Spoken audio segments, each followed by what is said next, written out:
This year, because it's the first time that we are embracing the entire continent, there's certainly a different mix of potential awardees coming through, and it's really good to see different age groups coming in, different backgrounds, different cultures, different thought processes, different approaches to doing the same job according to where you might be. And that's often the expectations of society in the area that you are in. And sometimes on the continent, the environment limits you. And as women, there are different limitations that create different barriers. So it's all the differences that are really exciting. Judging on the CEO MIW Awards for probably the last 4 or 5 years, and this is now my first occasion that I've actually got to the judging of the final rounds. And there's been quite a difference between judging in the first rounds, and for all the years that I've been judging the first rounds to now the final round, such which in the final rounds, I think the way in which we're looking at people now is really to find an ambassador that would do the brand CEO well, but at the same time also to understand how the CEO brand actually helps the people as delegates of this process to go back to their own communities, their own businesses around Africa, and then to make the difference. So for me, in this final round, it's been really important to look at the wow factor. What really makes this person stand up from that person? So in the first rounds, in the years that I did the first rounds, it was really just about looking at, at people who really stood out, were doing a good job, were doing perhaps a little bit more than the job description in terms of which their jobs and or their people may have requested them to do.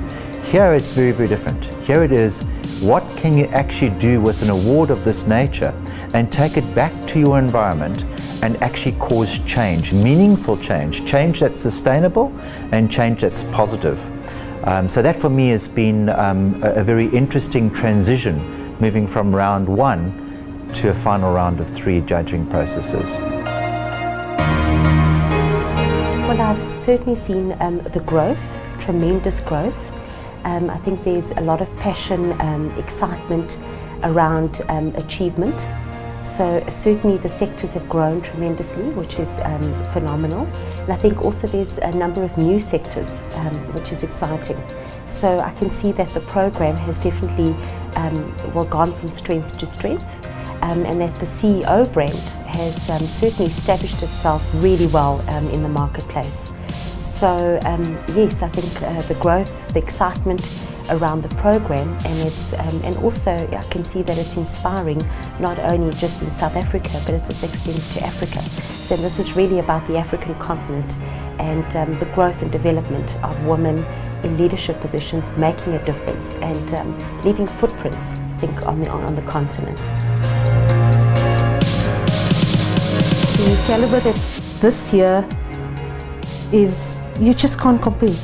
These are the type of people that should enter. It shouldn't be just about SMEs. It's people that contribute to our country.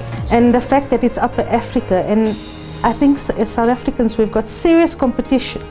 I mean, when I look at the SMEs, it's such a difficult decision to make. And I come from an SME, and I know we have it soft. It is much more difficult Upper Africa, and if they can do it, then why can we not do it in South Africa? Not just people deciding, I'll enter a competition now because they have to. They're entering the competition because they're confident, they know what they're doing, they know where their business is heading, and that's what's nice.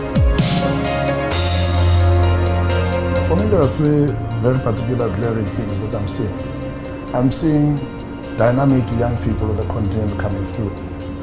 And it made me think about the demographics of the continent, that we're the youngest continent in the world.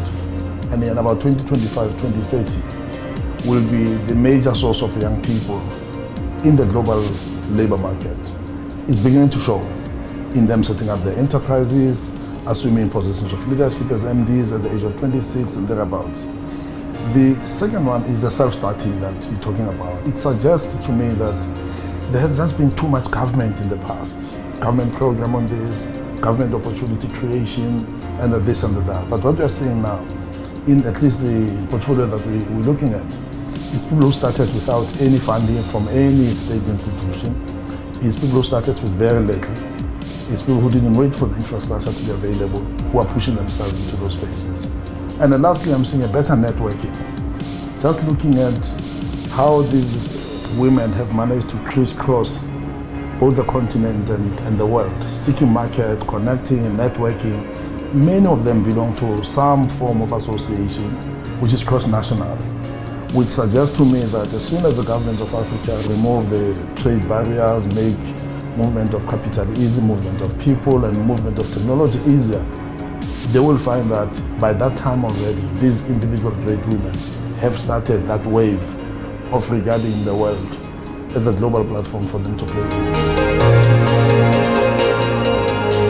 The exciting part is the reality, the volumes and the quality that's come out is unbelievable. I've done this before and more it's become more competitive. So what CEO Magazine has done is take what is a concept of inspiring women to make it a concept that's become competitive. And when you're reading through and you're engaging through and we're debating through the candidates that we're looking through, the reality is that we're beginning to question the bar has been set, what's going to be the next challenge that we put forward, because the talent is out there. And quite frankly, for me, what stood out is the fact that we cannot have any excuses that are pointed towards women as though we don't have the skills, because we've got everything. Every single sector is represented and competitively, by the way.